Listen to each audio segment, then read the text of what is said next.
First things first, I'm Jenna Wolfe. That's the Hall of Famer Cris Carter. That is Nick Wright. And guys, I hate to shame you both. All my teams won this weekend. I'm in a good, well, his Ohio State Buckeyes won. That's great.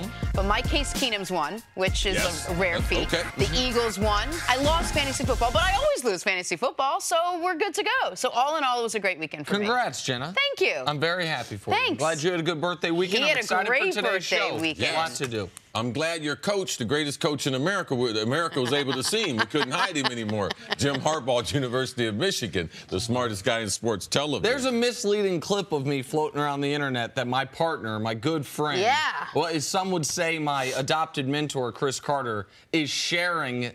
It's only where it's adopted because I told you I'm mentoring you. You always tell me, I watch you on TV, you're like, hey, mentored by Colin Cowherd. This guy's made the greatest contribution in my life. He don't know your kid's name. All right, let us start with the late game last night. Aaron Rodgers trying to get the Packers into the playoff picture, taking on Kirk Cousins and the Vikings. Second quarter, Vikings trailing.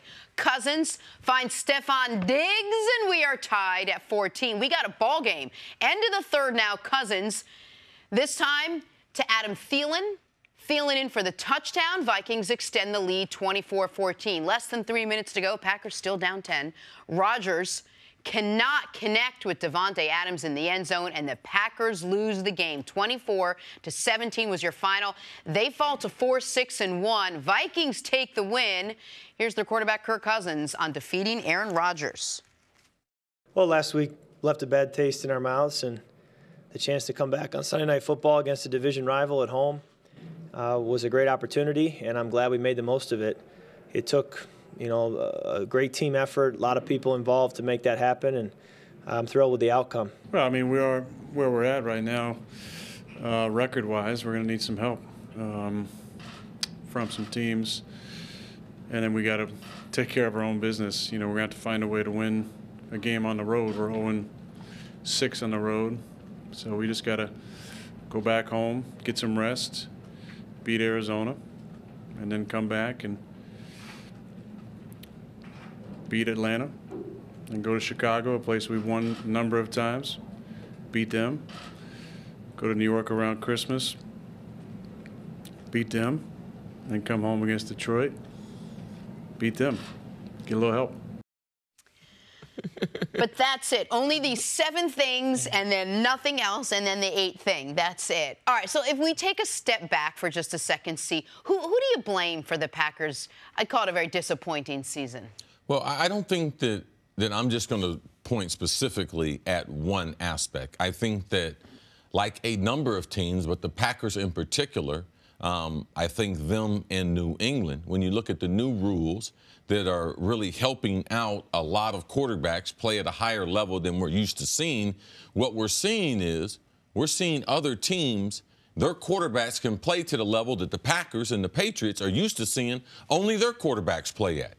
Because of the rules and because they become easier to be able to throw the ball, teams' quarterbacks are far more effective. Now, I think teams will adjust this offseason, but I think that part right there, we could talk about the personnel moves, the new general managers, new coaches.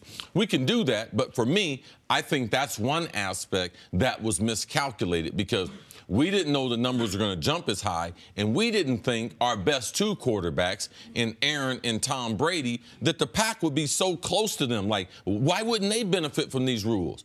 I can't explain that, but in looking at today's game, these other quarterbacks are able to get closer. They're able to be more effective passing the ball. Other teams are. So then you can get off into the other things. How talented are the Packers? They're not that much more talented. They still have not established a running game through the years. Their defense still has questions on the road. Clay Matthews, how much more football does he have in him? So there's a number of things that people will blame. But I'm just saying I think the Packers miscalculated because now being able to generate a passing game is a lot easier, and Aaron Rodgers has not benefited from it, and Tom Brady have not benefited from it. So that's a really interesting point, that the new rules made a lot of quarterbacks that were 60% of Rodgers, now 80% of Rodgers. Are they going to make Rodgers 20% better? Like, they have Drew Brees. Like, Drew Brees is on that top tier quarterbacks. Yes. Like they have Phillip Rivers. You took the words out of my mouth. That's a perfect point, Jenna. Like, for Brady, I can understand it. I think it's personnel and age. I think you are seeing Brady, even though he's held off Father Time better than any quarterback ever, doesn't mean Father Time's not gaining any ground on him. With Rodgers, it's a little more perplexing. But watching last night, I saw something that I've seen repeatedly this year, which is, I know he missed that pass to Devontae Adams when they were down 10, but that pass notwithstanding, Rodgers early in games, instead of trying to pick up the easy first down, is going for kill shots. Kill shots that wouldn't even be kill shots, just like big plays. There are multiple times in yesterday's game where they had 3rd and manageable, and Rodgers is throwing the ball, taking a shot downfield. And that speaks to me, yes, a guy that has enormous faith in his ability, but also a guy that maybe doesn't have as much faith or in the ability of everyone around him, the coaching staff and the players, and feels like, I've got to do it all. I've got to do it myself. What did he say last week? I have to play perfect or a near perfect game for us to win. And yesterday, and that was alarming when he said that. Yep. Because I just haven't heard players or never heard a coach tell players that they had to play perfect games. And yesterday, he was far from it. I mean, 198 yards, a 94 rating, 1 touchdown, no picks. In the 2018 NFL is like a C- game. That's a below league average game when he had to play well. But the bigger worry for me, Jen, about the Packers is this is the 3rd straight year that through 11 games they have 6 losses. 3rd straight year that through 11 games they have 6 losses and below 500. Now, last year, we know what happened. Rodgers broke his collarbone. But the year before that, he was healthy. This year, I know he got hurt in the first week, but he's played every game. This is a systemic issue from the head coach, and I am going to mention the personnel. See, I couldn't help but hear them talking about all the young guys they have playing in the secondary last night and not think about, even if Ha-Ha Clinton-Dix wasn't playing great, he'd be better than a guy who was a converted corner to safety who was a reserve. So there's systemic issues, and Rodgers needs to play perfect, and I would argue he is right now having the worst year he's had in 5 or 6 years. Well, before we get to the Vikings, there was something they mentioned during the broadcast last night, maybe it was before, that this Packers offense just looks stale. Like, if you look at all the other offenses, they have developed and they have kept up with all the rest of the league, and this Packers offense looks exactly like it did in, like, 1987. It's not the old school coach. Bill Belichick changes with the time, changes with their opponent, and the Packers don't seem to do that, and you have this great quarterback, and you're not doing anything with it other than your standard go out there and do what has worked in the past. Yeah, I think that's an amazing question. That's something I never, ever looked at. Even Sean Payton, I look at what he's doing. It's totally different than what he was doing 5 years ago. And to look at some of the other coaches as far as Belichick, because I think that that's one of the things that's led to his greatness. Yeah, those first 3 Super Bowls with Tom Brady, ball control, defensive oriented, but the last 2 and the other couple appearances, explosive offenses, tricky plays, not gimmicky, but new type of wrinkles from college or other teams. You're right. We don't see that in Green Bay. That's something that we need to, but that's also maybe the arrogance of the head coach and not looking for new wrinkles for Aaron Rodgers every year to enhance his overall ability. Tremendous question. I had never, ever thought about that. I've looked at other teams, and because I said that about Dallas. Yeah. Oh, Dallas, they don't come up with any wrinkles. But Green Bay, let's put them in that basket. Great observation. To that point, we talk all the time, this is a copycat league. How many teams we seen run the Philly special this year? Half dozen? You know what I mean? How many times do we see a play that the Chiefs run early in the year that then the Saints or the Rams or a team steals from them? Sean McVay, he bragged about it. Yes. And so I'm just curious, how many coaches, offensive coordinators across the league are watching Green Bay and saying, oh, let's take that from them? Oh, I haven't seen that before. Oh, that's an interesting way to get the tight end involved. Whatever it is, you don't see it. I think you crystallized it perfectly, Jenna. It seems like that if you were to just look at the routes guys are running and lay them out on a graph, this year to 2016 to 2014 to 2012 would look very similar. And that what worked then might not work now as the game is evolving, as defenses are What you see now is they don't get the yards per catch. So even if we laid that, what they were doing in those years, 15, 16, 17, 18, and we put what they're doing now, the routes might be the same, but we're not seeing the finish at the end of these. We don't see, outside of their number one receiver, we don't see other guys scoring the football the way they used to be able to spread it around. They would normally have 4 or 5 guys that have 7 touchdowns. Now, basically, Adams is the only guy a threat to be able to score, and the yards after the catch in pro football, it becomes very, very important, and we don't see that. It might be surprising to some the Packers have lost 4 or 5. I'll tell you one guy that probably wasn't that surprising to. Aaron Rodgers. He told us before the bye. He knew this stretch was coming. He knew they weren't playing at a level that if they stayed at the level they were at going into the bye, they were going to struggle in this 5-game stretch. They struggled in this 5-game stretch. All right, we'll talk about this from the Vikings' perspective. They're now 6-4-1 with the win last night. Coming up, though, can the Steelers still contend in the AFC after blowing a game in Denver? That's next on First Things First. We can't. Hey, guys, we'll get right back to the show, but first, I wanted to tell our listeners about HelloFresh. HelloFresh is a meal kit delivery service that shops, plans, and delivers step-by-step recipes and pre-measured ingredients so you can just cook, eat, and enjoy. Why do I recommend HelloFresh? There's something for everyone. 3 plans to choose from: classic, veggie, and family. Each box is made up of fresh, responsibly obtained ingredients from carefully selected farms and high-rated, trusted sources. Make family dinners fuss-free with HelloFresh's Picky Eater, kid-tested, and approved family plan.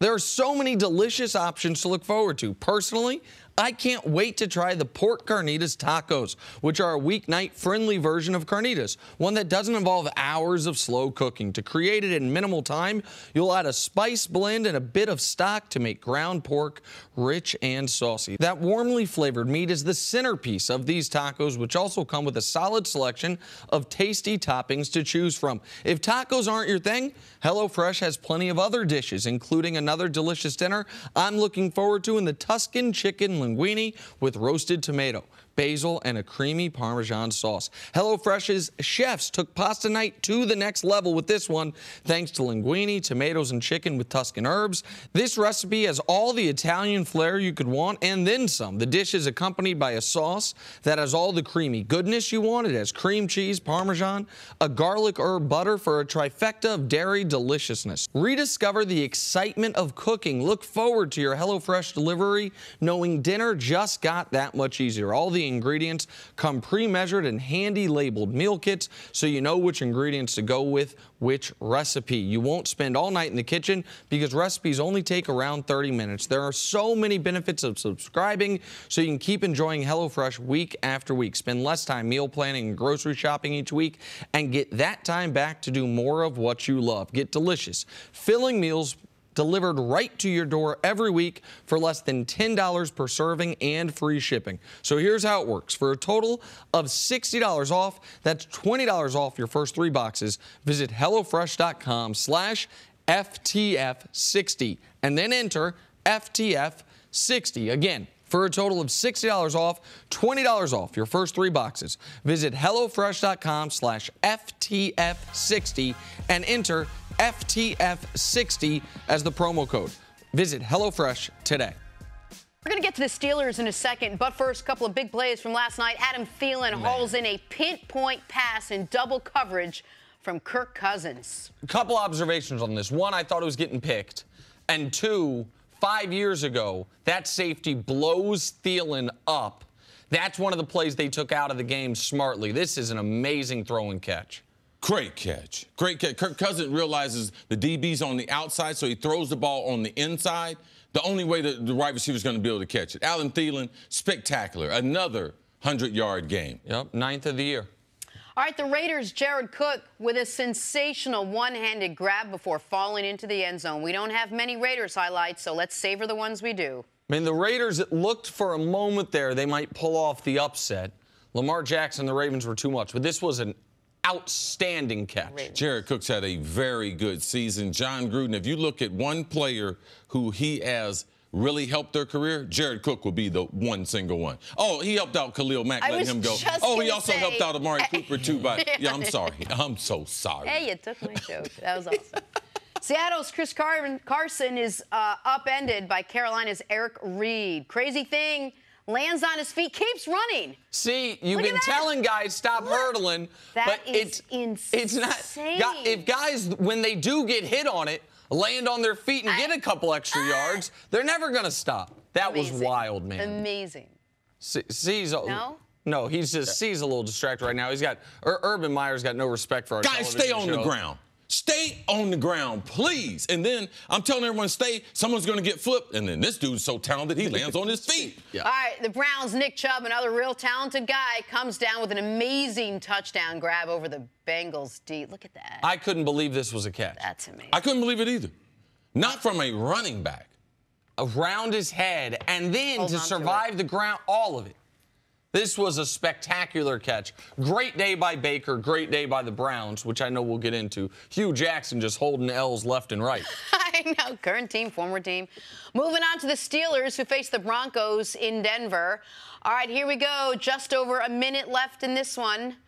Big Ben, who had a good late afternoon, throwing for over 450 yards through a costly interception into the end zone. Case Keenum and the Broncos go on to win 24-17. Steelers fall to 7-3-1. Let's talk and hear from Big Ben on that play that sealed the loss. It's a run-pass option, and once you're late to the handoff, you don't want to kind of force that the play because bad things can happen. And then, I never would have thought in a million years that a defensive lineman would get blocked off the ball that far right into an interception. But good play by him. He got blocked. He got blocked right into the play, so there's no way to ever think that guy's going to make that play. And of all the interceptions I've thrown, that's one of the most fluky I've ever been associated with. Or in other words, kind of not my fault, but whatever. C, first of all, the face. Second of all, what happened on that last costly interception? Well, it was a run-pass option. You could see the offensive linemen, they're always going to block the run. The thing that I have the biggest problem with is I listen to Ben, all his interviews and everything, and Ben is, every once in a while, he'll get a little whiny on you. Wee, oh, poor me, wee. I've never seen the history of football defensive lineman down the field. If it's a RPO, a true RPO, once you get the bad snap, unless you think you just have superior matchups on the outside, you have to abort the passing part because you're not going to have a good play fake because it's about timing. You want the defense to be able to see the ball, so you want the ball in your hands. You want the defense to see him put it in his belly, a long read to be able to suck up that inside coverage. So a lot of things went wrong here. When it was a bad snap, Ben should have handed the ball off. And even if he did decide, I am going to throw it, he's got to throw this ball about a foot beneath the goalpost. Goalpost is 10 foot. You throw it 9 feet, then a guy like AB, who's 5'10", he can still be able to get to it. So a number of mistakes by Ben Roethlisberger. Nick, isn't it hard to pull off the RPO that close to the end zone? Isn't your timing off anyway at that point? I know last week they ran the little option play close to the end zone. I think you can if it's run well, but you're trusting your veteran quarterback to do anything other than this. Yes. And by the way, Ben, I understand maybe a little fluky the D lineman gets it. That ball's not getting completed. It's not as if AB was wide open past the D lineman. Roby could have picked it off. Certainly he would have knocked it down. Definitely. And so, even if the D lineman's not there, what does he see there? Where AB never gets separation from Roby, and like you're saying, his only hope would have been throw it to where it either is going to my guy or out the back of the end zone. Throw it high, right? You throw it high at the back line, low on the front line of the end zone. Absolutely, yes. And the thing that Ben said, he's right. I've never seen a defensive tackle who was dropping back into coverage. But watch the defensive tackle. He reads Ben's eyes. Once he reads his eyes, he gets real soft, so he's getting ready to jump. So when he's getting ready to jump, Pouncey pushes him back into the end zone. So your fake was so bad that the defensive tackle read it. And by the way, this is something for Big Ben. As great as he is, this is one of his bugaboos, is these interceptions in the end zone. We saw it last week against the Jags when it looked like the Jags were going to win, when the Steelers were being shut out. I think it was 10-0 at that point in time. Jacksonville ended up driving down the field and scoring. Last year, their biggest game of the year, the single biggest play of their season, he throws a pick in the end zone against New England that swung home field in the AFC. And now this game.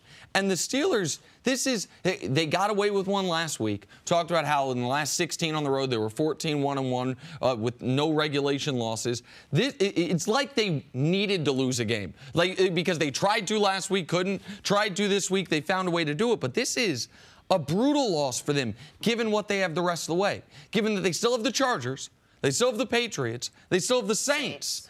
So you have 3 of your last 5 are against 3 of the 5 best teams in football. Teams that are going to have double digits in wins. Yes. Guaranteed. And teams that are playing for a lot. Yes. Teams that have a ton on the line going into those games. Wait, hold on. Was this a bad game for the Steelers, or are you both legitimately concerned for their playoff future after seeing what you saw yesterday? Well, the one thing that's consistent with New England, because this is really more about New England than it is about Pittsburgh.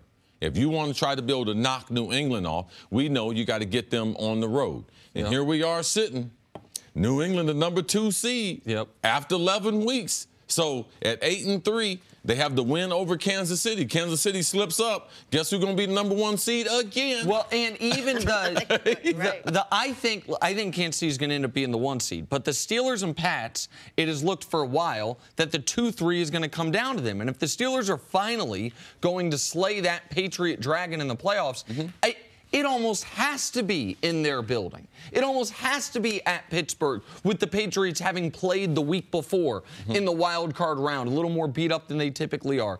And now, here's why that loss is so bad.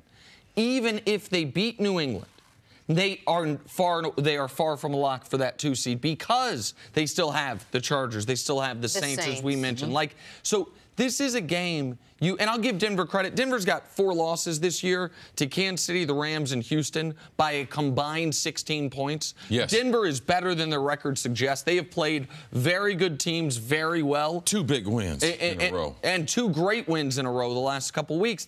But the Steelers, teams that are trying to win Super Bowls, and that's all we're going to measure Pittsburgh by, this is a blown opportunity. A blown opportunity because they had a fumble, the play you hate see, the fumble through the back of the end zone, which is as big of a swing as there is in the NFL. And then at the end, you throw a pick in the end zone on 3rd down. Not on 4th down. 3rd down, knowing you have another shot, it's a killer. And with Ben Roethlisberger, the last thing Ben talks about, Ben's got to do better in the red zone. You would think who's leading the NFL in red zone interceptions? You think one of these 4 young quarterbacks or something. Hey, Baker Mayfield, he's probably doing it. What about Josh? No, Ben Roethlisberger. 4 red zone picks. That right there is going to change their season. They have been great on the road. We have been bragging about them, but, man, they really let one go that I believe when we get done with the regular season, they'll look back and have regret for yesterday. All right, speaking of Ben Roethlisberger, time now for Put a Grade on It, sponsored by CarMax. Big Ben threw for over 450 yards and a touchdown. He did throw, as we talked about, 2 interceptions, including the costly one to Shelby Harris that essentially ended the game. All right, CC, we just talked about it. Put a grade on Big Ben's day. I'm going to give him a B-. I'm not into the plus-minus. I'm going to give him B because he was effective throwing the football. But when you turn the ball over late in the game like that, they had a couple other turnovers that hurt them also. But when you turn the ball over, especially in the red zone, 450 yards, man, that's still a very, very good day in the NFL. I'm giving him a B-. I would give him a C, but I'm downgrading it to a D because of who he lost to and the fact that I now have to listen to Jenna Wolfe all week talk about Case Keenum. You can't get out-dueled by Case Keenum. You can't throw 2 picks, including the game-losing interception. D. C. 450 yards. Miss me with that. Okay. Those picks killed him. Okay, here we go. What up, Get Case? ready for the next subject. Oh, Which yeah, is? here we go. Here we go. Coming up is Jim Harbaugh on the hot seat after losing to Ohio State. Don't fire him. I keep trying to tell them, man, please. Next up, first things first. Friday on Fox, the Pac-12 champion will be crowned as number 17 Utah battles number 16 Washington. And then on Saturday, number 10 Ohio State and 19th ranked Northwestern go toe-to-toe for the Big Ten title. Coverage begins at 7 Eastern, Friday and Saturday on Fox and the Fox Sports app. When we do this promo later in the week, I'm very curious to see what number is next to Ohio State's name. They're not going to be 10 anymore. Will they be 7? Will they be up to 6? Some voters put them 5. We'll see. Time for us to go viral. Last night, Dalvin Cook scored his first touchdown of the season. The Vikings broke out, in my opinion, was the celebratory touchdown dance, whatever you will, of the weekend, by far. The limbo. Yeah, very self-limboing. Yeah, very creative. I like the fact that Dalvin Cook got it going. Diggs followed up. Then the lineman, I don't know what he was doing. Like, he was trying to limbo, but There were some really good ones this weekend. That one, the Allen Iverson step over by Lockett was a very extraordinary. good one. That's a really good one. Seattle, they do a good job every week. They have a number of them. Remember they had the hit batter? Oh, yeah. The charge in the mouth. Listen, next time you're having your powwow over at 345 Park with your buddy Roger, tell him America appreciates the rule change. Yeah. This has been one of the cooler things the NFL did, trying to get rid of the no fun league stuff, saying, you know what, celebrate all you want. It's been fun to see. You guys just told him. He watches the show. Stories to start your morning sponsored by Gillette Clear Gel. We're sticking with the Vikings, who beat the Packers 24-17. Kirk Cousins leading the way with 342 yards, 3 touchdowns, no picks. CeCe, how good did Minnesota look in this one?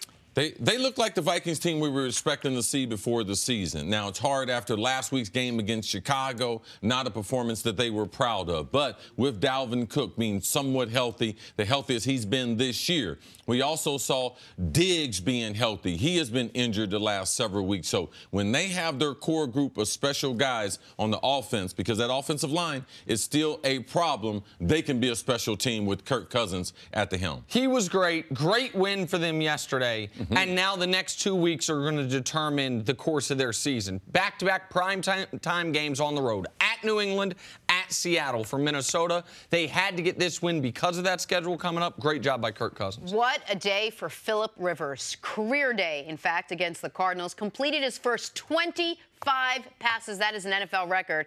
Finished the day 28 of 29 as the Chargers just routed the Cardinals. See, what'd you make of Rivers' day? Oh, it's phenomenal. This is not something that you do expect. I'm glad it happened to someone like Phillip Rivers. So now we can get more eyes on the Chargers and what they're doing. This could be a special season. Also, we talked about Joey Bosa coming back. If they're able to put some defense and more pressure with performance of someone like Phillip Rivers, this could be Phillip Rivers' first time leading this team to a Super Bowl. Rivers was extraordinary, and in a normal year, he'd be an MVP candidate. But dealing with Breeze and Mahomes, he's fallen by the wayside.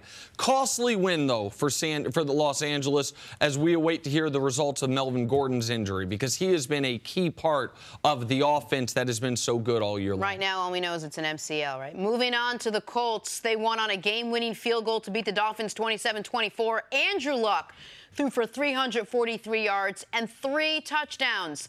Nick, how dangerous is this Colts team? You like this team? 1-5 to 6-5, and I think they're going to win this division. I think they are going to catch the Houston Texans, who have a tough Monday night game tonight against Tennessee.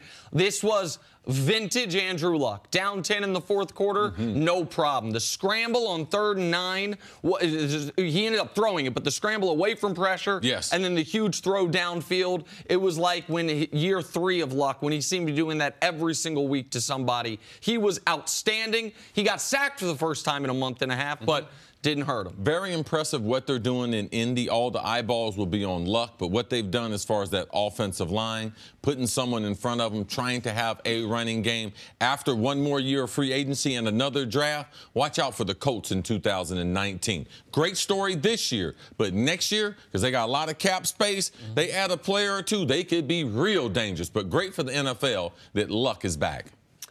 All right, moving on to Baker Mayfield and the Browns taking on the in-state rival Bengals. End of the first, Baker finds Antonio Callaway for the score.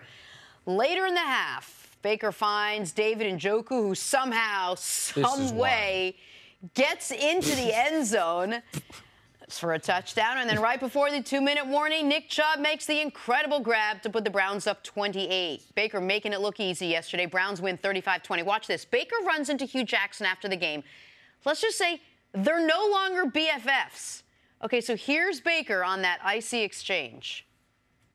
He said, good job, good game. Yeah, that was brief. I didn't feel like talking. You or him? Me. Why not? I don't know. Left Cleveland, goes down to Cincinnati. I don't know. It's just somebody that was in our locker room asking for us to play for him and then goes to a different team. We play twice a year. Everybody can have their spin on it, but that's how I feel. No, what it comes down to is we still have the same players. That's what I said when everything was happening. We just had to play better. You know what? You can put your own spin on it, but we have the same players. Yeah, we have people that we believe in calling the plays now. Okay, just for the record, Hugh Jackson was fired, right? He didn't leave on his own to say, I think I'd rather go to Cincinnati and then try. Okay, I just want to make sure that, I don't know if Baker knew that, so now I'm telling you. What did you make of Baker's performance yesterday, CC? I thought Baker was very good, especially in the first half. I think the variety for which they're trying to do things, if you look at Baker with Hugh Jackson and that staff, and since he's been gone, they've done a number of things very well. As far as get Chubb involved, the other rookie from the University of Georgia as a running and get a running game, and also Baker's getting the ball out of his hand quicker. From a time standpoint, he's got the ball in his hand less. So you start to see him grow from some of the mistakes he made earlier in the season. It's easy to me that this kid is going to be a star in the league. I didn't have a problem with how he represented the Browns yesterday afterwards, as far as Q trying to shake his hands and everything. I'm done with you. Like, you're going on, you're doing something, and I'm trying to lead my team to victory. So all that trying to be icy after the game and everything, yeah, that's the way he should have been. That's exactly the way. So I like what Baker Mayfield has done. He had a chance, too, to level off as a player because he came off hot. Then he got something cold, so people would start to, criticize him. But now you can start to see he's really learned from being in the league for a half a season. Looking forward to seeing how he's going to grow his game. And we're seeing what a missed opportunity, and by the way, I would have done the same thing, but what a potential missed opportunity the Browns had in the first few weeks by not starting Baker in week 1. The missed opportunity they had until they got rid of Hugh and Todd Haley, because the offense has opened up immeasurably since those two have been out of the building. And the Browns got to be sitting there thinking, man, that Raider game with that change spot, like just one. At 4-6-1, but if we're 5-5-1, we're a half game out of the playoffs right now. But the most important part is what C said about Baker, that he has at every benchmark looked like the #1 overall pick, looked like the guy who was the best player in this draft class, the guy that you would want to, in a draft with 5 quarterbacks, stake your franchise on to take #1. I watch these other rookie quarterbacks, and they all, while showing flashes, look like rookie quarterbacks. Baker will go quarters at a time and not look like a rookie quarterback. Like the other young guys, to me, are showing flashes of brilliance and sustained periods of struggles. Baker's more showing flashes of struggles and sustained periods of really good play. Yeah, none of the other rookie quarterbacks can have the variety to throws. When you watch Baker's highlights, watch sometime, he puts a little loft on it, the ball to Chubb. Chubb's in man-to-man. He knows he's a running back. You can't throw him a hot heater, a low one. Running backs, they don't catch those balls. So he throws it with a little arc on it. You see this? The defender's coming around. The defender can't see it. He puts just enough arc on it so he can make the play. Down the field in the red zone, he drives the ball deep, 25 to 30 yards, down through between the hash marks. So I see different things with him. I don't see this with the other guys. Also, I do not see a young player who's timid in the pocket. And even though he's taken some big licks, he's made some bad decisions, man, he has adjusted to the speed of the game in the NFL. And he is clearly the best of all the quarterbacks by leaps and bounds. We said earlier when they fired the coach, what do you guys want to see? Survive. And, man, he's surviving and really doing well with Kitchens calling the plays. And he's doing it without a real #1 receiver. Because Jarvis Landry, especially after those first few weeks, has been nothing like what they thought he was going to be coming from Miami. He's been more like the guy a lot of people who watched in Miami thought he was, which was a volume receiver as opposed to a big play receiver. Another Jarvis, 3 catches, 30 yards, been par for the course last few months. He's making it work with Callaway and Njoku, Chubb. He's been great. All right, let's look back to the most anticipated, most hyped college football game of the season. You know, the one where Ohio State destroyed Michigan 62-39. Buckeyes quarterback Dwayne Haskins threw for nearly 400 yards and 6 touchdown passes. It's easy to win when you do that, as Jim Harbaugh remains winless in his 4 games against Ohio State. Buckeyes will now face Northwestern in the Big Ten Championship on Fox on Saturday night. All right, CC, I don't know if you caught this game. What was the key to OSU's rout? Well, for one, Ohio State hadn't played that type of complete game all season. And Dwayne Haskins' ability going against the #1 defense in the country to be dominant early. And typically when you see in a game like this rivalry game where one team gets off to a hot start, you see the coaches get real conservative and dial back the aggressiveness as far as what they're going to do offensively. Urban Meyer and his staff, Ryan Day, they did a tremendous job. No, they were trying to gut Michigan the whole way. So I got to give credit to them as far as how aggressive they were in the game plan. And I got to tell you, I talked to Urban Meyer on Friday.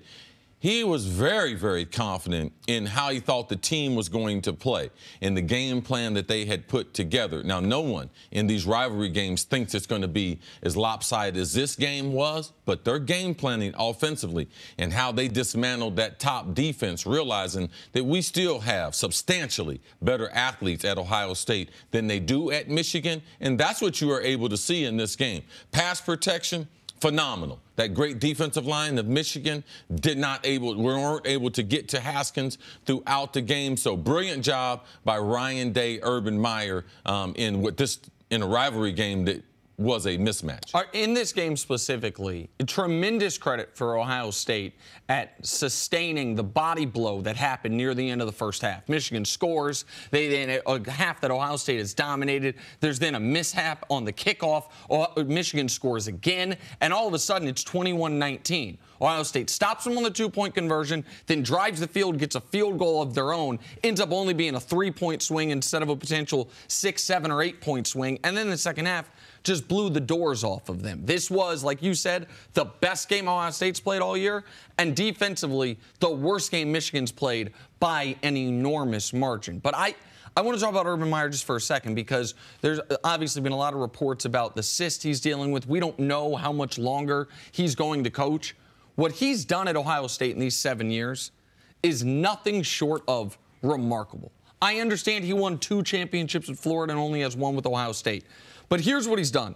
12-0, 12-2, 14-1, 12-1, 11-2, 12-2, 11-1. He is 77-7 in the regular season at Ohio State, 84-9 overall. That's impossible. What's the worst year? The 11-2 season? Yes. That's the worst year. The first year they're undefeated, but they're not eligible for any bowls or any non-con stuff or any. And he took over a 6-5 team. Right. Never lost to Michigan. He has beaten. How about this? He has as many wins against Michigan as he has regular season losses. Wow. It's not what he's doing, and he's not doing it he's not doing it in the ACC where there might be a couple teams a year. He's doing it in arguably the toughest division, forget conference, in college football with the teams he has to play every week. All right, let's jump ahead. If they can beat Northwestern, what do you think the Buckeyes' chances of getting to the playoffs are? They need some help. I don't think they're going to get in. Anytime you look at it, it's no different than last year on the road to Iowa. I know how strong our roster is top to bottom. There's no way you should lose the last 2 years at Iowa by that margin this year at Purdue by 29 points. When you do that, you are at the mercy of whatever the committee's going to decide. I do believe that they'll get through, be Big Ten champ, have one loss. Typically, in years like that, they would get in. But you can't lose to a team like that by that margin and expect the committee to give you some type of the tiebreaker won't go to you. No. There won't get any. Listen, if Alabama beats Georgia, as they're favored to do, and then Texas beats Oklahoma, then Ohio State goes. Where it gets complicated is if Alabama beats Georgia, but Oklahoma wins and Ohio State wins. Right now, it looks like Oklahoma would be in the driver's seat in that scenario. Let's move the other side with Michigan. What did that loss say about Jim Harbaugh, Nick? Well, I know this. It was the absolute worst-case scenario. It all but erases all the progress they made this year. To have their season start with an underwhelming performance against a Notre Dame team that we now know is a very good team, and then have it essentially end. They'll play in a bowl game, of course, but essentially end not just by losing to your rival in a game you're favored in a game that if you win, you're going to the college football playoff, but to be annihilated.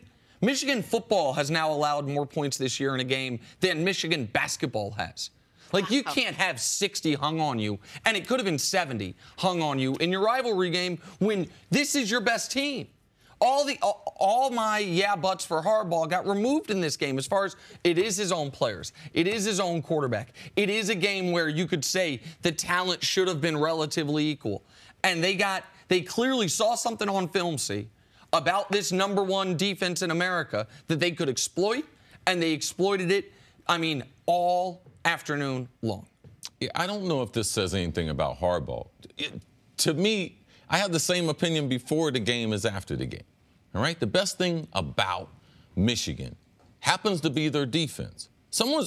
People are consumed with Jim Harbaugh saying, the best part about Michigan, Jim Harbaugh came back. No, it's not. If you look at since he's been there, the most outstanding part of that defense, of the team, has been the defense.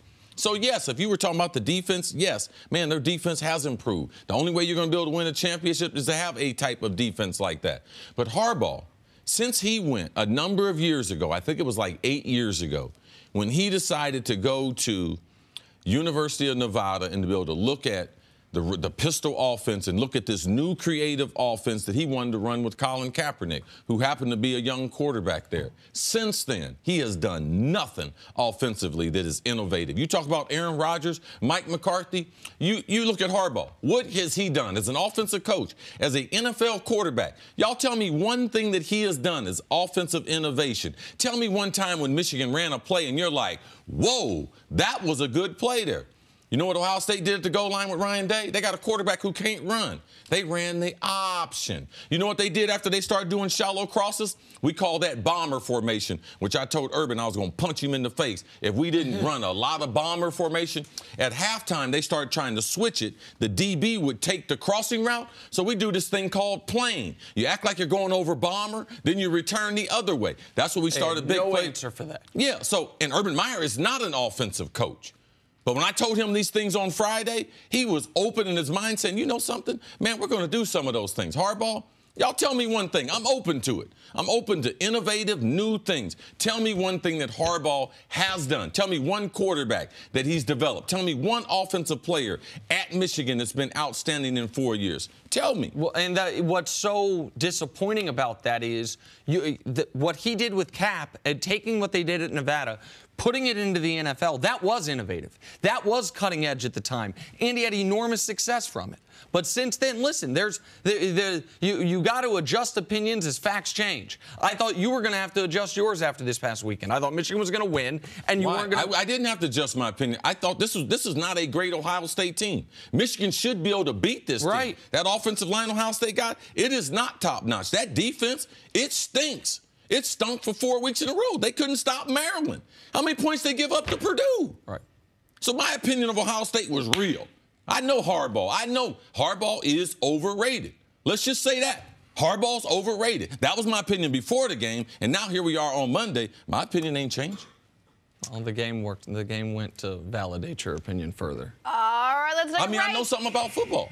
Coming up. Surprise. Good. The road to the Super Bowl once again goes through Foxborough. That's next on First Things First. Back here on First Things First, former head coach Eric Mangini joins the show. Always a good time when you're here, Coach. Thank you. Private jokes, not so private jokes, whatever, just jokes. Just jokes. Jokes on jokes. You got them all. Jilla just tried to slip one in there on that. Let's talk some Patriots. The Pats coming off their bye week, taking on the Jets. This game perhaps a little closer than the Pats would have wanted. Still, they get the win, 27-13. Tom Brady, 300 yards, 2 touchdowns. Oh, yeah, and he broke the record for most total passing yards. No big whoop. Gronk was back, had his first touchdown since week 1. Sony Michel added over 130 yards on the ground and a touchdown, and a very gruesome-looking, what I thought, injury until he came back like 3 minutes later. Pats now 8-3 on the season. Coach, let's open the conversation with you. How much of this win do you think was directly related to Rob Gronkowski's return to the lineup? Well, having him back helps, and you look at the way they distributed the ball. He had the most targets. He had 7 targets, being able to get the production that he had with a touchdown, but more what he opens up, and the fact that you've got to push so much coverage to dealing with him, that creates opportunities for everybody else, and the running game. I mean, they rushed for 215 yards yesterday. Yes. That's about as big a factor of their success as anything. So he's unique in the sense that a lot of tight ends are one or the other. They can block or they can catch. He can do both. He can be at the point of attack. They can use him for pass protection. He gives them all of those things. Now, Patriots coming off a bye week, I would expect them to win and win handily like they did. Yes, and what we were more concerned about was their struggling earlier in the game. Typically, they come out a little more buttoned up, but it just talks about some of the young talent that they have playing in key situations. Very, very sloppy first half. Jets were giving them a run for their money. The Jets also, in these divisional games, they know the Pats. So even though they've been dominated by the Pats, there's a sense of that, yes, we can play with these guys because we play them a couple of times a year. But I was surprised by the lack of continuity coming out of the bye that I saw in New England. I couldn't believe the number of penalties. I think they had 9 the first half, 9 penalties. I was shocked by that, but you could see that second half, they got back to what they want to do. And the thing I can say about New England is they have a theme to every game. And this is going to be how they're going to win games. When Sony Michel was out, we saw them struggle. When GRONK was out, we saw them struggle. So not only does Coach talk about those things very, very obvious as far as the passing game, but Rob Gronkowski is one of the best, if not the best, end-of-the-line blockers. So when you talk about that 200 yards, you have to realize this is not a great offensive line. They have good continuity. They work well together. But Gronk might be, besides their center, be their best offensive lineman. So now you get Sony Michel back. You see them starting to work in unison. You see them start to lean on people, exert their will against people. So the thing I take from this game was the Pats have a theme. And here late in November, they want to run the ball, play good red zone defense, not turn the ball over, and that's what they were able to accomplish in getting this win. The concerning part for the Patriots, despite the 2-touchdown win, was coming off a bye against a bad team, but on the road, once again, they cannot get off to a fast start. This game's 13-13 late into the third quarter, which I don't know many people that expected the Pats coming off the bye. It was 13-13 despite that Gronk was playing and playing well, despite the fact that they were having success on the ground. But because they're the Patriots, they turned that game into a 2-touchdown win. From that moment forward, they dominated. The end of the third quarter and the fourth quarter, the Patriots' offense was clicking. They had 2 sustained touchdown drives. The Jets got nothing going.